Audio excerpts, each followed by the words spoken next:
All right, well, North Korea says that it is ready to return to the six-party talks on its nuclear program without preconditions. It does follow talks between the reclusive leader Kim Jong-il as well as Russia's President Dmitry Medvedev in Siberia.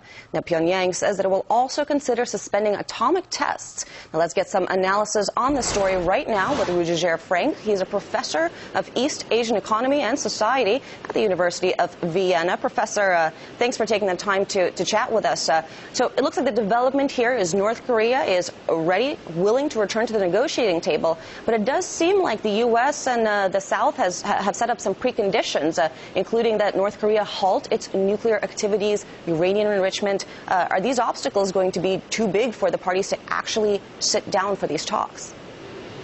Well, I'm in principle quite optimistic about the resumption of the talks, but one thing we should consider, if North Korea says it is ready to return without any preconditions, that's actually a slap in the face of the South Koreans who said that before any talks can resume, they will expect an apology from North Korea for the Yeonpyeong Island shelling and the sinking of the Cheonan.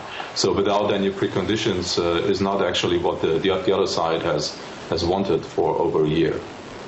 Well, and even if these talks do resume, do you think that the North would be willing to give up its nuclear capability until there's an actual peace treaty signed with the South? I mean, you've mentioned how the South wants an apology, but it seems like they're also due to make some concessions here to get this process started.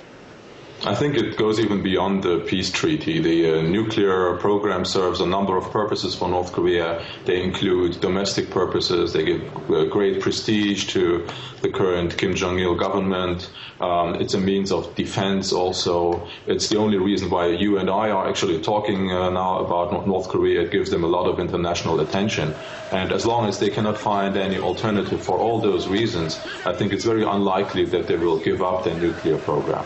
Now, we've seen a lot of rhetoric from the U.S. president, from officials in the U.S. about encouraging a return to talks, but at the same time, we've seen U.S. troops in the area, military bases in South Korea, sort of a situation where it seems like the rhetoric isn't matching the action. In your view, how much does the United States actually want stability there? Well, I do believe that the U.S. wants stability. The question is, how do they define stability and who do they look at? I think it's pretty obvious that North Korea is just a proxy. The real problem from the U.S. perspective in the region is, of course, China. It's not so easy to say that out loud and publicly and too strongly. So I think North Korea is actually pretty useful for explaining a pretty strong U.S. military presence in the region. Now, it does also seem like there's been some development in relations there. We've seen in July a North Korean envoy actually went for talks in the United States. We've seen the country's leader has visited Russia, of course. Why do you think the time is now? Why is the state reaching out right now for more cooperations with the countries? Well, from a general perspective, the North Koreans have taken a stance on increasing their international cooperation, especially in the economic field. They desperately need cooperation. Next year, 2012, is supposed to open the gate to a great and prosperous country, which means a big economic success. We are still waiting for signs of this to happen.